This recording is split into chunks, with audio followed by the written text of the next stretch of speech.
সুপ্রিয় দর্শক, আসসালামু আলাইকুম। আশা করি আপনারা সকলে ভালো আছেন এবং যে যেখানে আছেন সুস্থ আছেন। আপনাদের জন্য আজকের রেসিপি চিকেন রোস্ট রাঁধুনি রেডিমিক্স মশলা দিয়ে খুব সহজে তৈরি করে নেওয়া যায়। আশা করি আপনাদের সকলের ভালো লাগবে।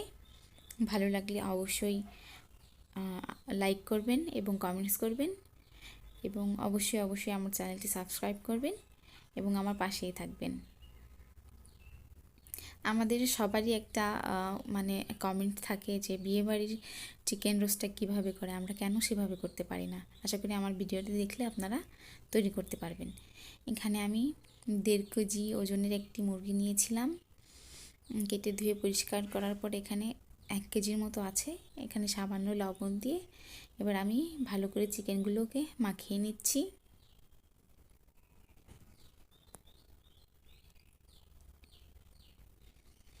ভালোভাবে লবণটা যাতে চারিদিকে একদম কোট হয় সেদিকে খেয়াল রাখতে হবে।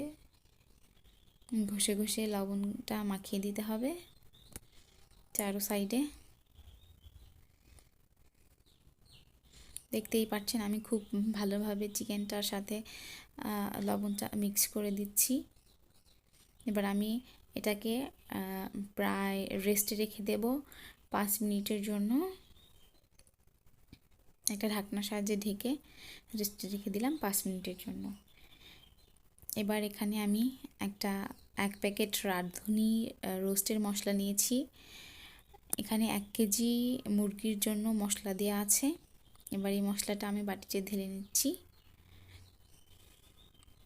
দেখা যায় শুকনো মশলা দিলে রোস্টের টেস্টটা ভালো আসে না, এই কারণে আমি এখানে হালকা একটু পানি দিব। পানি দিয়ে ভালোভাবে মশলাটা মিক্স করে নেব। এখানে আমি একটু টক দইও দিচ্ছি। দোকানে কেনা টক দই যেটা, সেটাই আমি এখানে ব্যবহার করছি। আপনারা চাইলে বাসায় তৈরি করা টক দইও দিতে পারেন। ভালো করে এটাকে ফেটিয়ে নিলাম। এবার এটাকে আমি রেখে দিচ্ছি। এবার আমি প্যানে তেল দিয়ে দিচ্ছি। এবার আমি এখানে বেরেস্তাটা তৈরি করে নেব। এখানে 1 কাপ ছোট সাইজের দেশি পেঁয়াজ যেটা, সেইটা দিয়ে আমি বেরেস্তাটা করব। তাহলে বেরেস্তাটা খুব সুন্দর হয়। এই পর্যায়ে চুলার আঁচটা একদম লোতে থাকবে। ভালোভাবে নেড়েচেড়ে নিতে হবে। বেরেস্তা করার সময় এটা খুব সাবধানে করতে হয়। এ পর্যায়ে হালকা ব্রাউন কালার হয়ে আসলেই চুলার জালটা অফ করে দিতে হয়। সেক্ষেত্রে না হলে দেখা যায় যে করতে করতে বেরেস্তাটা পুড়ে যায়। এ পর্যায়ে আমি বেরেস্তাগুলো উঠিয়ে নেব। অবশিষ্ট তেলে চিকেনগুলো দিয়ে দিলাম।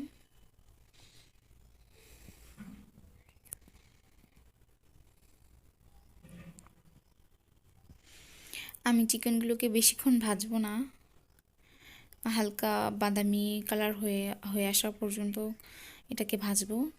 বেশি ভাজলে দেখা যায় যে চিকেনগুলো খুব হার্ড হয়ে যায়।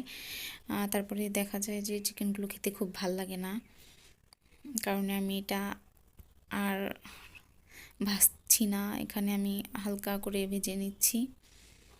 হালকা ব্রাউন হয়ে আসা পর্যন্ত এটাকে আমি রেখেছি। এখন আমি এটাকে উঠিয়ে নিলাম সবগুলো চিকেনকে। এবার আমি এখানে অবশিষ্ট তেলে অল্প কিছু পেঁয়াজ কুচি দিয়ে দেব।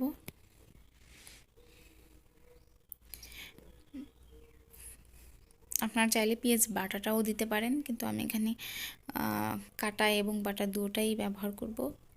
পর্যায়ে আমি 1 চা চামচ রসুন বাটা এবং 1 চা চামচ আদা বাটা দিয়ে দিচ্ছি।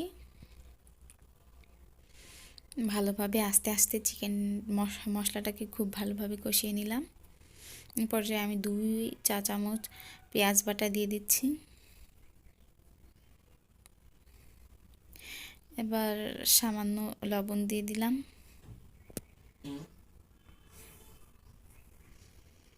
এখানে আমি কয়েকটা দারচিনি, এলাচ এবং লবঙ্গ দিয়ে দিচ্ছি।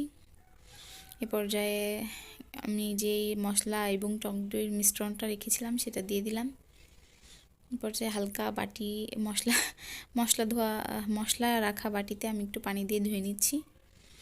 পর্যায়ে আমি চিকেনগুলো দিয়ে দিচ্ছি।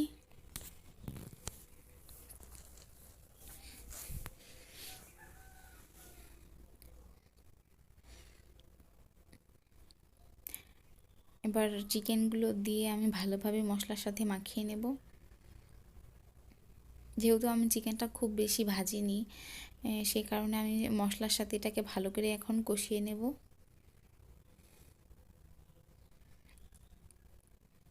এবার একটু ঢেকে দিব। কয়েক মিনিটের জন্য আমি এটা একটু ঢেকে দিলাম।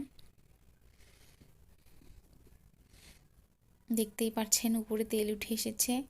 এবার আমি আরও 2 মিনিট ঢাকা দিয়ে রাখবো। এবার সামান্য একটু লবণ দিয়ে দিচ্ছি, কারণ আমার মনে হয়েছে লবণটা একটু কম হয়েছে।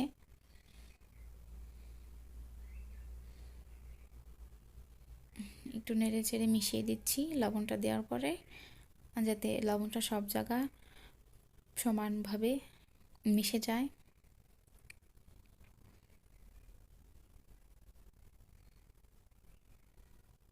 এ পর্যায়ে আমি কুসুম গরম 1 কাপ দুধ এখানে দিয়ে দিলাম।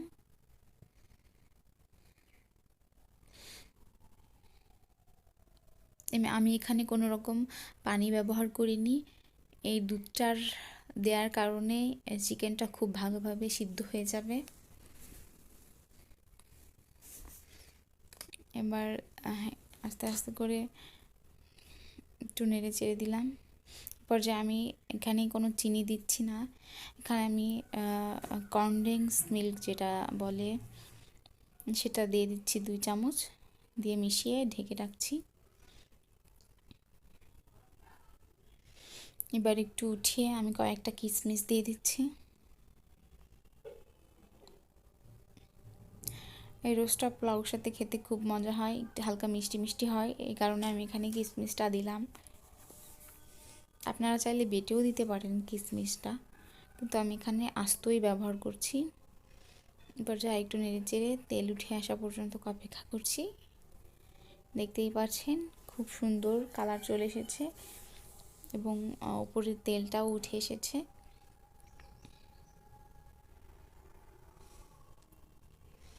এই পর্যায়ে আমার চিকেন রোস্টটা একদম রেডি প্রায়।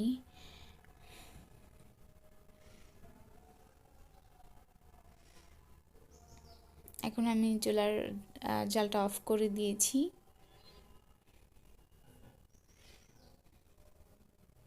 আমার চিকেন রোস্ট একেবারেই রেডি। আশা করি আপনাদের সকলের ভালো লেগেছে। এভাবে একবার হলেও আপনারা তৈরি করে দেখবেন বাসায়, সবাই আপনার খুব প্রশংসা করবে। আশা করি আমার রান্না রেসিপিটা আপনাদের খুব ভালো লেগেছে। ভালো লাগলে অবশ্যই লাইক, কমেন্টস এবং শেয়ার করবেন। অবশ্যই আমার চ্যানেলটি সাবস্ক্রাইব করবেন এবং পাশে থাকা বেল বাটনটি অবশ্যই প্রেস করে রাখবেন, যাতে আমি নতুন কোনো ভিডিও দেওয়ার সাথে সাথে আপনারা সেটা পেয়ে যান। এবার আমি কিছু বেরেস্তা দিয়ে এটাকে ডেকোরেশন করে নিচ্ছি। দেখুন, দেখতে খুবই লোভনীয় লাগছে।